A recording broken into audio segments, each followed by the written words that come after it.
মোৰ ঘৰত smart meter কোনে লগাব দিছে কি বুলি ভাবিছা তই কোনে লগাব দিছে মই শুনক কথাটো বাজি ল মই কি কৈ আছো মোৰ ঘৰতে কি ও সেন্স কৰি দি যাইছো মানে ভৰ্তি কৰি দিছে ভৰ্তি হলো কি বুলি ভাবিছা তই সেন্স কৰি দিছো স্মাৰ্ট মিটাৰ লগাবলৈ গৈ বিপদত বিদ্যুৎ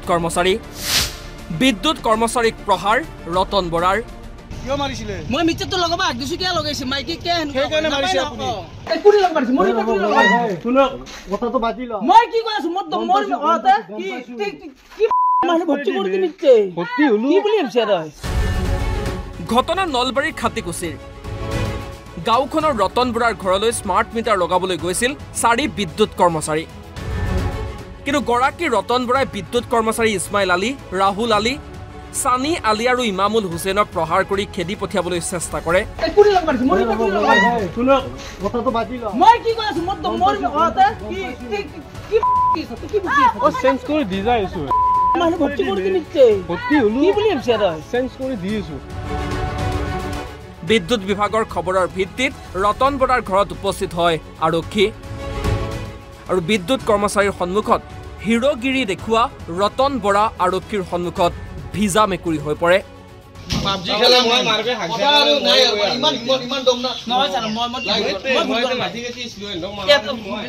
স্যাৰ কত প্ৰশ্ন হি মন লগতে নৰে লাগবা স্যাৰ নমস্কাৰ মন লগতে নাজান নহয় মই কাজিয়া কৰা মানুহ বলা তুমি নাজান নাকি ইটো যাব লাগি মাজি যাব আপোন বল লাগি মানে আমাৰ লগত কেনে যাব না যাব ইটো লাগি যাব ইটো কাজ যাব মা আমাক এক যাব নৰে হ'ব দতা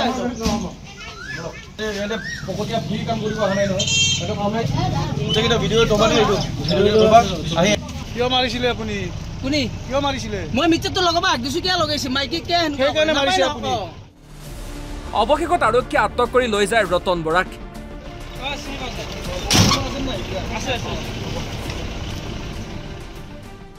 পাবজি খেলা মই মাৰবে হাগজা আৰু নাই ইমান দম না নহয় জানো মই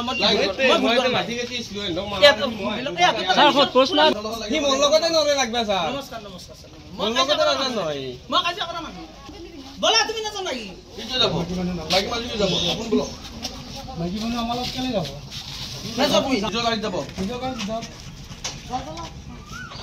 মা আমাক এক যাব নৰে হ'ব দতা এতে পকতিয়া ফ্ৰী কাম কৰিব আহা নাই নহয় এটা কমে গোটেইটা ভিডিও দবা নাই এইটো ভিডিও দবা আহি কিয় মাৰিছিলে মই মিটাৰটো লগাব আগদিছো কিয় লগাইছে মাইকি কে সেইকাৰণে মাৰিছে আপুনি নলবাৰীৰ পৰা চন্দন শৰ্মাৰ ৰিপৰ্ট NB নিউজ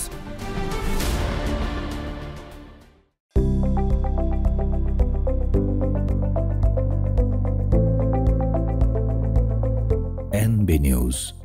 সহজ সৰল ভাষাত নৱভাৰতৰ কথা।